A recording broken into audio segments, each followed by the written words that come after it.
report from Family Life, bringing a Christian worldview to what's happening in New York, Pennsylvania, across the country, and around the world.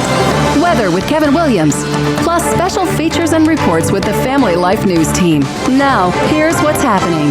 As Pennsylvania goes, so goes the nation. Good afternoon. Thank you for joining us. I'm Mark Webster. Well, that's the common wisdom on the key role the Keystone State is going to play 3 weeks from now when the votes are counted up for Donald Trump and Kamala Harris. That's why they're campaigning hard in PA, seeking its crucial 18 electoral votes. Harris in Erie Monday, Trump near Philadelphia. Dr. Joe Morris of Mercyhurst University tells Jet TV it's particularly key for Harris. Kamala Harris is in many ways unknown to the American voter. She is a relatively new candidate, and still today about a third of Americans say that they would like to know more about Kamala Harris. Trump's made 20 PA appearances, Harris 10, since she replaced Joe Biden on the Democratic ticket. Polls show they're still too close to call there and in other swing states. Two men who survived getting shot during a Butler, Pennsylvania assassination attempt on Trump blame the Secret Service. James Copenhaver and David Dutch were shot when a gunman opened fire on Trump July 13th. In an interview with NBC, Dutch blames poor security. I was more mad about it than anything. I mean, I was in the service, went through a war, didn't even get a scratch, and then you go to a rally and you get shot in a crowd. Copenhaver also says security should have been better. It was a rush job, you know. It was put together too quickly, and they skipped steps. A third man, Corey Compertor, was killed during the assassination attempt. And the man who was accused of being the third would-be Trump assassin at a weekend rally in California is lashing out at his accusers. Vem Miller says he's now planning to sue the Riverside County, California Sheriff's Department for defamation. That's after Sheriff Chad Bianco said his deputies probably prevented a third assassination attempt on Trump. Miller is also calling for a full investigation into Bianco's accusations. The 49-year-old Las Vegas resident was allegedly found carrying 2 loaded guns and a high-capacity magazine in his vehicle. Authorities say Miller's vehicle also had fake license plates, and he was in possession of several passports with fake names. I'm Daniel Martindale. Well, Pennsylvania politics are also key in the race to control the U.S. Senate, where Republican challenger Dave McCormick's looking to unseat longtime Democratic Senator Bob Casey. Fox correspondent Brian Yennis. Pennsylvania's Republican Senate candidate Dave McCormick has closed the gap against the Democratic Senator Bob Casey in recent polling, and he says the tide is turning. Casey and McCormick meet for their second debate tonight in Philadelphia with control of the Senate on the line and already tens of millions of dollars poured into that race on both sides. International news 2 weeks later. Still no Israeli counterstrike against Iran for a large-scale ballistic missile attack. But some new insight now. The region and the world has been waiting to see how Israel will respond. The fear is that if Israel responds too aggressively, the shadow war could become a full-blown confrontation. Well, now we have some insight. The Washington Post reports that Israeli Prime Minister Benjamin Netanyahu told President Biden in a phone call that Israel will strike Iranian military sites instead of oil or nuclear locations. That's Fox correspondent Matt Finn. The U.S. also seriously concerned about Chinese military drills after Taiwan's president gave a National Day speech. The State Department says China's response with military provocations to a routine speech is unwarranted and risking escalation. Now to the southeast U.S., where it's another day of hurricane recovery from the Carolinas to Florida.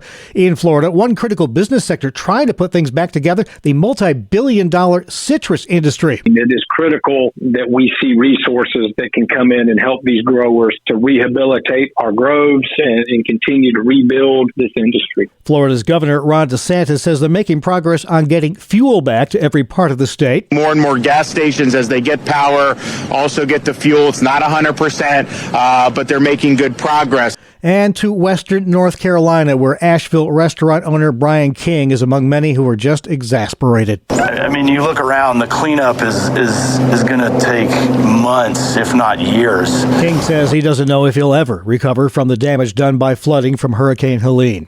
A successful launch for SpaceX Monday. 3, 2, 1, ignition. And liftoff. Liftoff of Falcon Heavy with Europa Clipper, unveiling the mysteries of an enormous ocean lurking beneath the icy crust of Jupiter's moon, Europa. The $5.2 billion Europa Clipper probe headed on a 2 billion mile trip to explore that suspected subsurface ocean on Europa. Its ETA to get there, April 2030.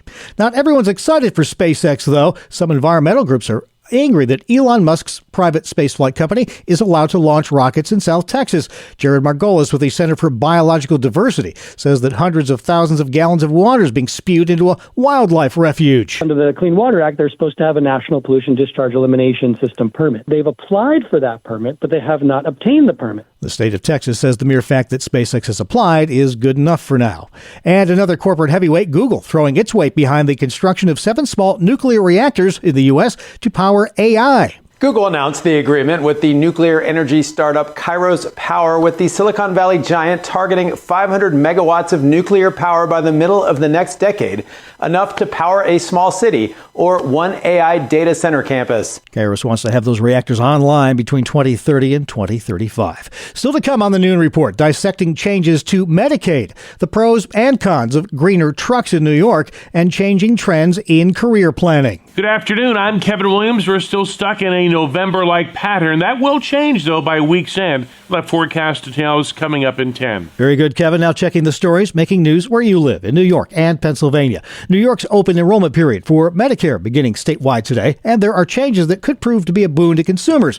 Kathy Aquino with Western New York's Independent Health tells Spectrum News. It's really kind of changing the landscape, how people need to understand how their prescription drugs are going to be covered. The cap was at $8,000, and now it's being moved down to $2,000. So that's a really great win for our Medicare members. 82-year-old Joe DiLiberto is one of them. He says he went to Independent Health trying to review his options. Doctor visits with prescriptions, with procedures that are performed on me. I have a lot of testing that's done on me, blood tests, x-rays, CAT scans, and stuff like that. That new open enrollment period goes until December 7th.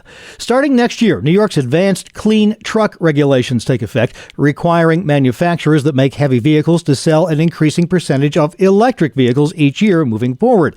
The goal for all new commercial trucks to produce zero emissions by 2045.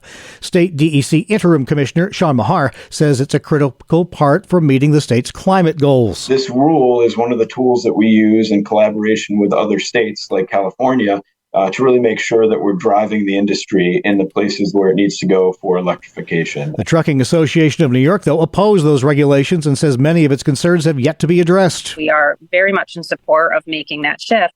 But the challenge in New York is we do not have infrastructure in place to support the use of those vehicles. Republican lawmakers have also questioned the cost of those trucks, which they say are currently 3 to 4 times the price of traditional trucks, and how the regulations could impact the availability of snow removal vehicles. Now, speaking of driving, gas prices, you might have noticed, are creeping up a bit. AAA reports the national average price for a gallon of gas of regular is now $3.20 a gallon, up 2 pennies a week ago. Back-to-back hurricanes have had some impact, though oil prices are holding pretty steady. Drivers in New York State are paying an average of $3.21 a gallon right now. Pennsylvanians, $3.37.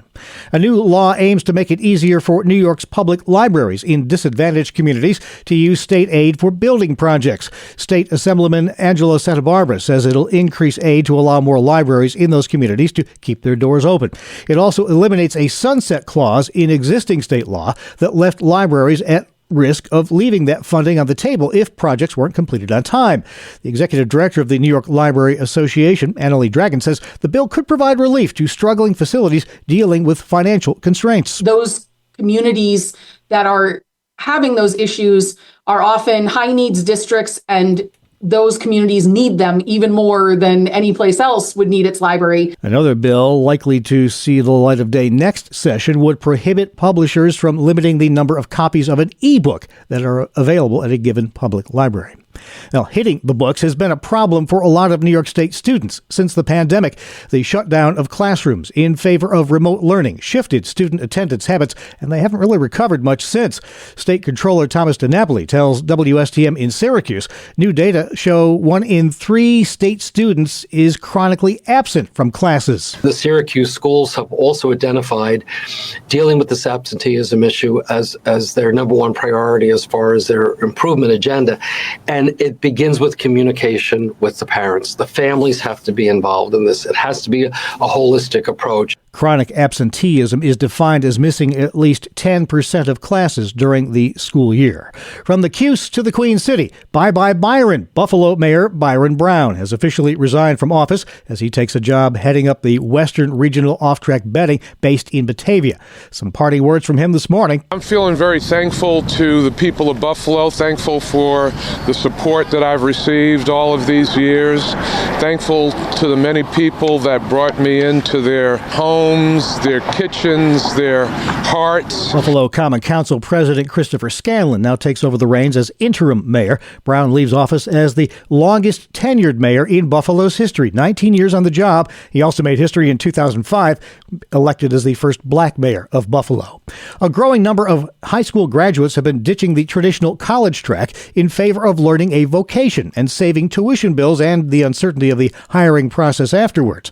Rochester's Monroe Community College has an economic development and workforce center, which is thriving right now and not only attracting younger students. Tom Campbell, for example, graduated college and was working a desk job when he decided it just wasn't for him. He tells Spectrum News. It's rewarding. It's physically tiring, but in a good way. I got to kind of feeling cooped up. Making that transition's been one of the best things. Campbell's now training to be a plumber. George Merce helps to run that center. All levels of trades are lacking in their workforce. People are realizing trades are very beneficial. It's a great career. It's a thriving career. Recent statistics show enrollment in vocational-focused community college programs jumped 16% last year, and the number of students studying construction trades jumped by 23%. A federal court says a Western Pennsylvania school broke the rules when a teacher read 2 books about transgenderism to their first grade class 2 years ago. The judge says teacher Megan Williams violated parents' rights by reading those books. Parents say they weren't told about it beforehand.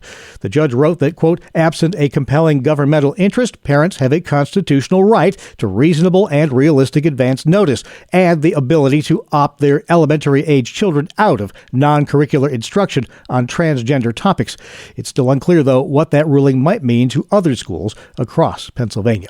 And finally, PA tourism officials banking that people are going to fall in love with the Keystone State this season. Here's Family Life's Brian Query. The Pennsylvania Department of Community and Economic Development has launched the It's Fall Year in Pennsylvania campaign, hitting the road to show that PA is the ultimate destination for fall enthusiasts. With its PA Swagon, a rustically designed trailer made to mimic a classic hay wagon, the department hopes to provide an immersive experience to evoke the sense and sights of fall in Pennsylvania. Fall travel is vital to Pennsylvania's economy and contributes significantly to the $76.7 billion impact for the Commonwealth. The tour will be on the road across the Mid-Atlantic through November 11th. Brian Query, Family Life News. All right, thank you very much, Brian. And that brings us to a check of sports. Here's Randy. Ugly, ugly, ugly. Good afternoon, I'm Randy Snavely. That is the word that keeps popping up in my mind when I think of last night's Bills-Jets game. Yeah, there were some exciting plays. Josh Allen tossed 2 touchdown passes and ran another one in. Aaron Rodgers also threw 2 touchdown passes, won a Hail Mary right at the end of the first half. Ray Davis filled in admirably for the injured James Cook with 97 rushing yards. But both teams were penalized more than 100 yards. You started feeling like there was going to be a flag thrown on every play. And the Bills were very fortunate to pull out a 23-20 victory because Jets kicker Greg Zuerlein had 2 field goal attempts hit the uprights and bounce away. As it stands, Buffalo now 4-2. The Jets fall to 2-4. Let's talk baseball. The Yankees took Game 1 of their championship series against Cleveland 5-2. Carlos Rodon mowed down 9 batters over 6 innings while allowing a run on 3 hits. He picked up the win. Juan Soto a pair of hits, including a home run. Giancarlo Stanton also went deep. Game 2 tonight in the Bronx. The Mets evened things up with the Dodgers as they played long ball from the get-go. You know, LA came into the game tied with the longest streak of postseason innings pitched without allowing a run at 33. Well, the first batter of the game, Francisco Lindor, put an end to that streak with a home run. Then in the second inning, the Dodgers intentionally walked Lindor to get to Mark Vientos. He promptly hit a granny. And the Amazons, not to be denied, 7-3, the final Game 3 tomorrow in New York. That is a look at sports. All right, thanks, Randy. Still to come on the Noon Report, Pennsylvania's prominent presidential power, a longtime hardware retailer going under, and what's the most important invention ever? Welcome to Breakpoint, a daily look at an ever-changing culture through the lens of unchanging truth. For the Colson Center, I'm John Stonestreet. A growing number of evangelicals who've never been married are not abstinent. According to research published by Ryan Burge recently, when it comes to sexual behavior, about 64% of evangelicals aged 25 to 50 report having had at least one intimate partner in the last year. It's roughly the same percentage as mainline Protestants and even those who claim no Christianity at all. Now, Burge's data does show that a majority of never married evangelicals have not had more than one intimate partner within the past year. But that's not necessarily an indication that they're more sexually pure, as if purity's on a sliding scale anyway. As my Breakpoint This Week co-host Maria Baer described in a recent article at Christianity Today, pornography use among Christians of all kinds is higher than ever, but, and I quote here, fewer think it's a problem. So whatever happened to purity culture, the late 20th century approach to teaching that sex should be saved for marriage? You know, that thing that's so often vilified by critics. According to Burge, quote, while there is some evidence that purity culture does have a measurable impact on actual behavior, it's certainly not the dominant posture when it comes to sexual behavior, end quote. What is called purity culture arose in the 90s as an evangelical reaction to a broader culture that, in more ways than ever, embraced sexual freedom as the highest good. The popular primetime shows of the 80s, Full House, Family Ties, The Cosby Show, had all been replaced by then by Friends and Seinfeld and other depictions of free, unencumbered, and highly promiscuous singles in a city. Combine that with a whole lineup of risque teen movies, explicit lyrics and music, the emergence of internet pornography, and young people were simply being catechized into casual sex on a whole new level. So church leaders responded by promoting virginity before marriage, as the church always had, adding in tactics of pledges and purity rings and dances with dads instead of boyfriends. Certainly, most of these efforts were well-intentioned, but not always helpful or even biblical. Even others led to shame, especially for young women. And then there was another factor of the AIDS crisis that scared basically everyone. In response, parents and pastors often employed fear tactics, saying things like, if you have sex before you're married, you'll get pregnant or maybe even an STD and die. And one of the reasons that the fear approach lost its bite in the end is that all the consequences we were warned about were largely mitigated. In contrast, Scripture offers a far more holistic understanding of the human person. In its view, purity is not reduced to mere abstinence. Rather, as Paul put it, it's offering our entire lives, our bodies as a living sacrifice, holy and acceptable to God. The biblical call to sexual purity is best understood and taught within a more complete picture of what it means to be human, how God designed and destined us as his embodied, image-bearing creatures living together. And most importantly, this vision is only possible within the redeeming work of Jesus Christ, the spotless Lamb who takes away the sin of the world. Thankfully, there are some tremendous resources available to help parents and teachers and grandparents and others. The Birds and Bees curriculum, for example, offers consistent, age-appropriate help to those training the next generation. Sean McDowell's book, Chasing Love, offers a biblical vision of relationships and purity within the larger vision of God's love for his people. And he's also one of the many experts featured in The Identity Project, a comprehensive set of video teaching about sex, love, and identity. To access these videos, visit identityproject.tv. That's identityproject.tv. For the Colson Center, I'm John Stonestreet with Breakpoint. Today's Breakpoint was co-authored by Jared Hayden. For more resources that live like a Christian today, go to breakpoint.org. All right, thank you very much. Now let's check in with meteorologist Kevin Williams. Good afternoon. Here is your Family Life regional weather forecast. This afternoon, clouds, some sunny breaks, and there'll be a couple of scattered showers. Wet flakes in a few of the higher spots, high temps, 40s and low 50s. Cloudy tonight into tomorrow, and we'll have some mixed showers of raindrops and snowflakes. Low temps tonight, 30s, high temps tomorrow, 40s. A little frosty tomorrow night, and then Thursday will become mostly sunny and milder with high temperatures then well into the 50s. Thank you very much, Kevin. Check back in with you again in a little while. This is the Noon Report on Family Life. I'm Mark Webster. Thanks again for joining us. Here are some of our top stories pursuing presidential power in Pennsylvania. With 3 weeks to go to Election Day, candidates Donald Trump and Kamala Harris keying on the Keystone State once again yesterday. Harris campaigned in Erie. Trump held a town hall in suburban Philadelphia. Fox correspondent Mark Meredith was in Erie. All week long, Vice President Harris crisscrossing some of these battleground states, defending the so-called blue wall, places like Wisconsin, Michigan, and where I'm in Pennsylvania, because if Democrats are going to have any chance to hold on to the White House this cycle, they're going to need to keep these states. Trump told supporters yesterday that if he wins PA, he will win the White House. Dr. Joe Morris of Mercyhurst University tells Jet TV Harris is wise to key on Erie. One of the big criticisms of Hillary Clinton in 2016 was that she simply didn't come to Erie County. She took it for granted. Kamala Harris is not doing that. Democratic VP nominee Tim Walz scheduled to make a trip around western Pennsylvania today. How did it get through? That's the big question in Israel today. They're trying to piece together how a low-tech drone evaded their vaunted high-tech defenses for over an hour to strike a military mess hall, killing 4 soldiers. The Israeli Defense Forces now admit that it was a failure of intelligence, raising concerns about future attacks. A preliminary investigation found the drone flew at a low altitude for half an hour, evading detection. CBS's Ramy Inocencio. Right now, many parts of Florida still digging out of the damage caused by Hurricane Milton 6 days ago. I need power, and we don't have a roof. People don't have homes.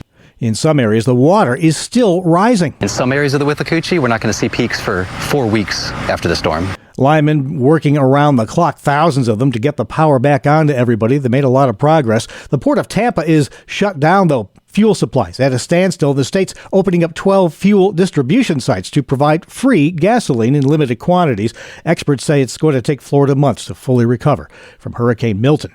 Meantime, FEMA has already approved $96 million more in aid for more than 75,000 households in North Carolina as the cleanup continues there from Hurricane Helene. We're not going anywhere. We are committed. We're here for as long as it takes. FEMA has lifted a temporary pause in aid in parts of the Tar Heel state after threats to emergency personnel. On Saturday, the sheriff's office investigated reports about a male with a rifle making a comment about possibly harming FEMA employees. The Rutherford County Sheriff's Office said 44-year-old William Parsons was arrested, charged with going armed to the terror of the public. Well, today is terrorizing in another much more mild way. It's tax deadline day for some people, not April 15th, but back in April, if you weren't ready to file your tax return then maybe you asked for an automatic 6-month extension. Well, guess what? The new due date's here today. If your 2023 withholdings didn't cover your full tax bill, you needed to pay the estimated balance in April, or there will be added fees and interest if you waited to pay. Well, you can pay no longer at some hardware stores. Hardware brand True Value filing for bankruptcy. The 75-year-old company announced that it's selling its operations to rival Do It Best. True Value will continue its day-to-day operations selling hardware and other homewares during the Chapter 11 process. Brian Shook reporting. You're listening to the Noon Report on Family Life. Welcome back to another edition of Hometown Heroes on Family Life. I'm Mark Webster, and this week's guest is Jen Boyd of Pennsylvania-based Hope Walks, providing hope and healing for young victims of clubfoot. What is clubfoot? How common is it? Every 3 minutes, one child around the world is born with clubfoot. And clubfoot is when one or both feet are turned in and downwards. And if they don't get treatment when they're a baby, they can grow up to have extreme pain, be unable to walk, run, play. A lot of people will end up begging on the sides of the street. it kind of really destroys families in the countries that we work in. In the United States, it's also common, but in the U.S., it can be diagnosed in utero. Then they can start the treatment after the child is born. But in Africa and Latin America, there are stigma and shame around the condition of clubfoot, which, if treated when the child is an infant, does not have to be a disability. They can grow up to be able to walk, run, and play. But because there is a stigma of shame, being told that God hates them, or that the mothers have done something during their pregnancy to cause this to the child, or this is a punishment by God, they tend to hide their kids. And so we also work in those countries to break that stigma and shame off the families and tell them about Jesus. Almost like a two-front battle for you, especially in other countries where you'll have the condition itself and then the perceptions about it. Yes, it is. We really work in those countries we train the medical professionals in countries so we can help build the country's economy. We also work with midwives so that they can recognize it when babies are born, so that they can be on the front line and tell the families, okay, don't panic. This is common. It's not a curse, and there's treatment available for this. And then we have what are called parent advisors, and they can be local pastors. They can be people in the community. That person's role is to really stay connected with these families,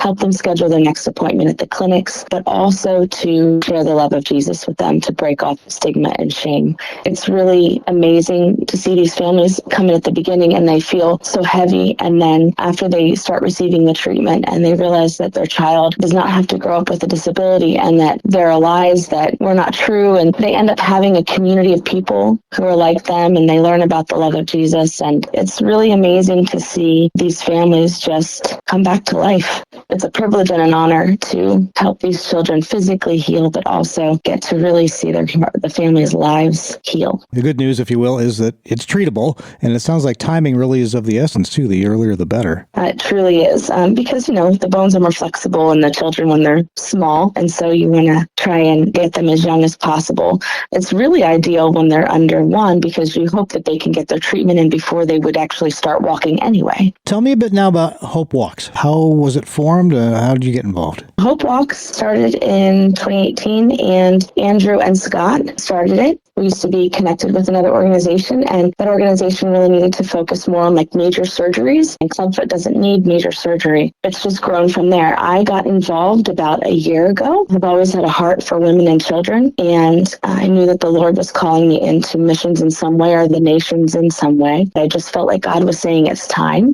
The brace painting portion of this just really hit my heart too, because I love art and being creative. And I thought, well, how cool is that to have God provide an opportunity? The brace painting program in particular. Tell me a little bit more about the brace painting program. The braces themselves, we actually paint right now for 3 countries: Ethiopia, Kenya, and Rwanda. The countries actually prefer to have their leather painted, so they will ship us leather from their country, and then we put the brace painting bags together. And then the brace painting kits, every kit will have 3 paint pens that we provide, the brace leathers for the left and the right foot, as well as wet wipes and some information. We'll give a variety of colors if it's a paint party, so that everybody can share the different colors. And then they'll paint the braces for the children and then ship them back. The donations that people send back to paint, we ask for a $20 donation per kit, actually covers the cost of the brace for the child. When they paint and they donate to paint, they are blessing the child with this beautifully hand-painted brace, as well as the cost of the brace itself. And then we will ship that out to Africa. And when it gets to Africa, it will be handmade into a brace. And then we will take a picture of that brace and send it via email to the person who painted it, so they will get to see their brace actually made. And then when it's given to a child, if the mother and the father give us permission to take pictures of their child, we will take a picture of the child wearing the painted brace and send that to the painters as well.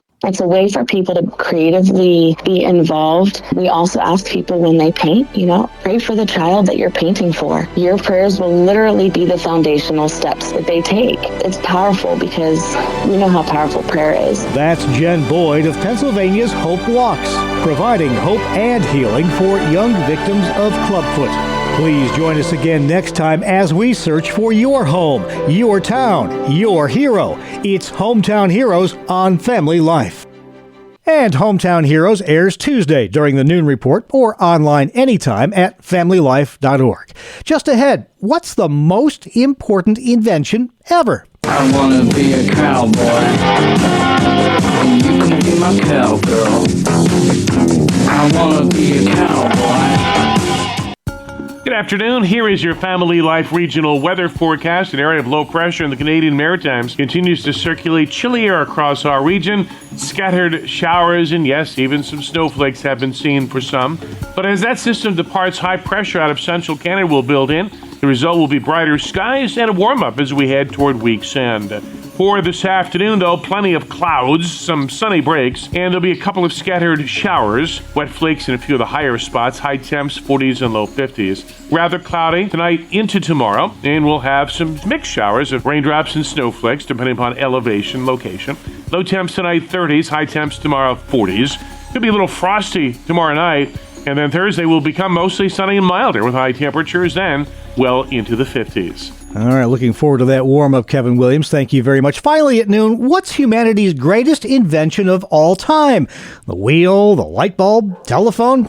Or would you believe the cowboy hat? Yeah, Mark, the website Farmer Cowboy plants its tongue firmly in its cheek, but still tries to point to worldwide evidence that the cowboy hat is one of the best inventions ever, as a symbol of America, Americana, hard work, outdoor grilling, and self-reliance. The cowboy and the farmer who developed this analysis acknowledge that other inventions have their value, tech miracles, life-saving vaccines, and avocado toast.